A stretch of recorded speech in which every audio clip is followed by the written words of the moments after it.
Hello guys, it's 4:45 ng hapon dito sa Winnipeg, December 26, 2024. Hapon na, paggabi na.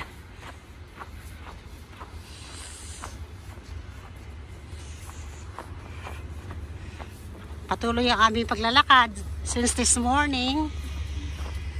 Nagsimula kami maglakad kanina ng 10 o'clock in the morning. So ito, pabalik na kami sa aming tirahan 4:45 ng hapon. Panahinto namin kape-kape. So inabot kami ng hapon. Dumaan muna kami sa mall, Garden City Mall. Ngayon ay hang-out muna doon. Ito naman ngayon ay pabalik na kami.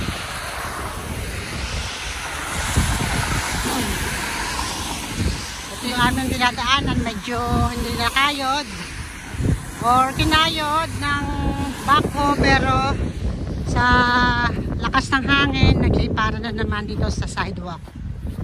Okay, so yan ang itsura. Ito naman dito, medyo malalim. Yan.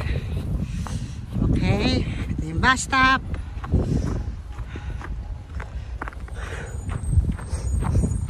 Industrial Park to, Inkster Industrial Park, itong areang to. So ito, mga businesses, mga trucking, maraming businesses dito, mga kumpanya. Marang na to, magandang ano yan, para makaget by siya, kailangan ay umagitna na para kung maghihintay siya ng clear, never be cleared sa dami ng sasakyan dito. Ayan. So, okay. Tayo ngayon sa Inkster Boulevard. At ako'y nangunguha ng picture. Pero hindi nadaanan ko. Tingnan nyo, oh. Bumabaon yung aking sapato sa isno. Kasi nilipad to ng hangin eh. Nakakayod na to. Kaya lang, siyempre pag malakas ang hangin, o kavera ng sidewalk. Ayan. So,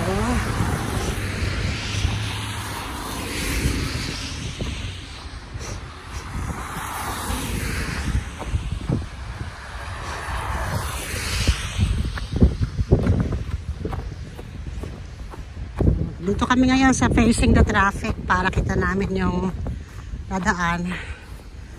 At kung meron mga paddles na tubig or ano, makikita namin, makakaiwas agad. Kasi nagtutunaw.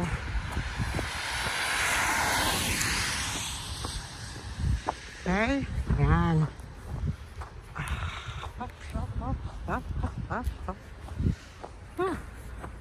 Ayan. Iwan ako nung kasama ko. Kasi nagbibideo po tayo, kaya ito. Gusto kong i-share sa inyo yung paano pagtunaw dito sa Winnipeg. Ayan. Kasi pag zero, talaga magtutunaw eh. Wala masyadong lamig. Kaya ang tendency, nagpuputek, pagtikandaan, dahil sa mga binuhos ng mga nakaraang araw na buhangin or dissolve, ang itsura ay kulay brown.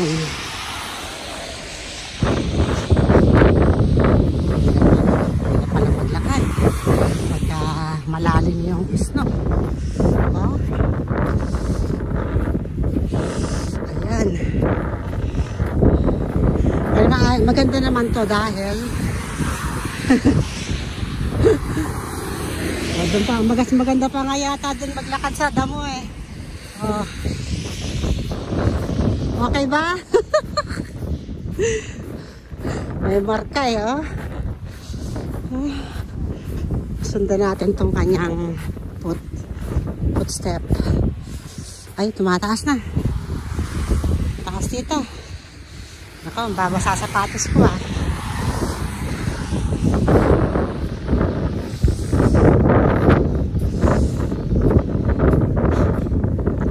Kailangan lumipat na kami sa kabilang side. Dahil yung kabilang side, hindi gantong palalim ng snow. Yan.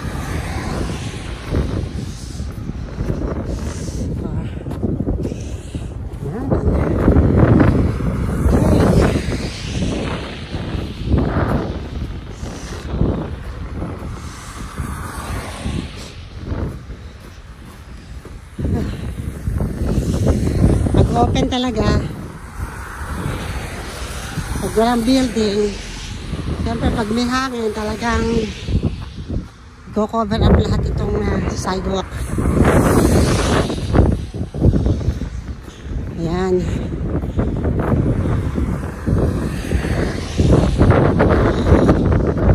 Patuloy tayo pa partner ko. Hindi ako ilintan.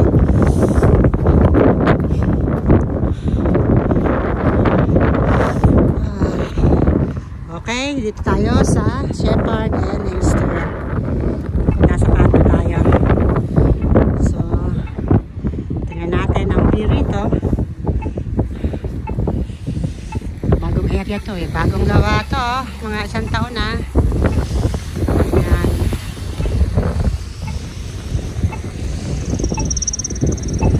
Hindi na ako hinantay ng kasama ko.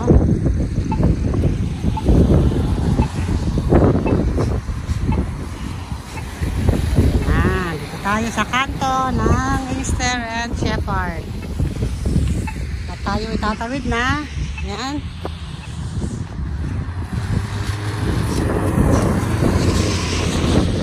Ayan.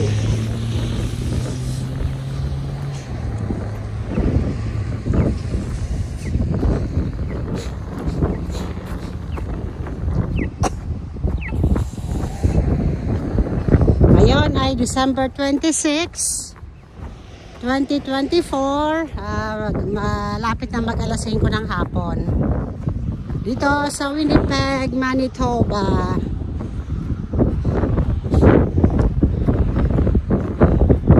Patuloy ang aming paglalakad since 10 o'clock in the morning.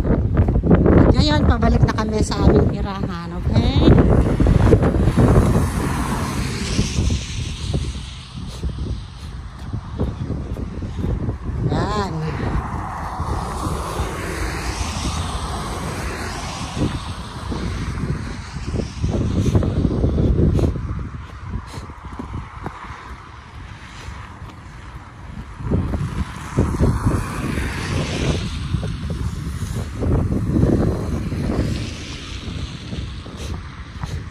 Ito yung sidewalk na aking dinadaanan dahil como may building. Pag humangin, nabablock na ng building. So, hindi nakocoveran yung sidewalk. Okay? Mamaya pagka open makikita natin yung dami na naman ng snow nakablock sa sidewalk. Kaya mahirap maglakad. Mataas ang snow.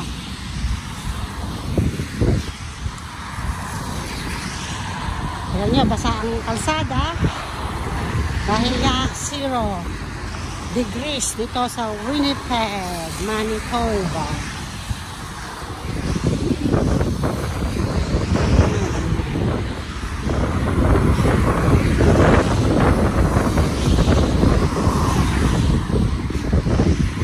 Ayan, busy ang kalsada. Siguro mag-uuwian na yan dahil alas 5 na hapon, o yung iba naman patuloy na mag-shopping dahil Boxing Day. Medyo may 40% off. Ang iba 50% off sa mga items. Kaya ayan, mga tao aligaga pa.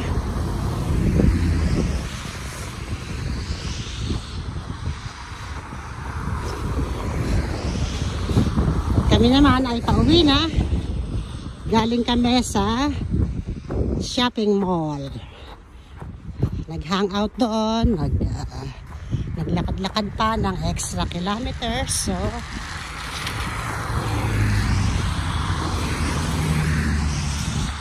okay.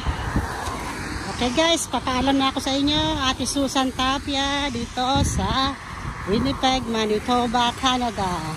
Subscribe naman po kayo guys. Thanks for watching. Bye now. I love you all. Bye.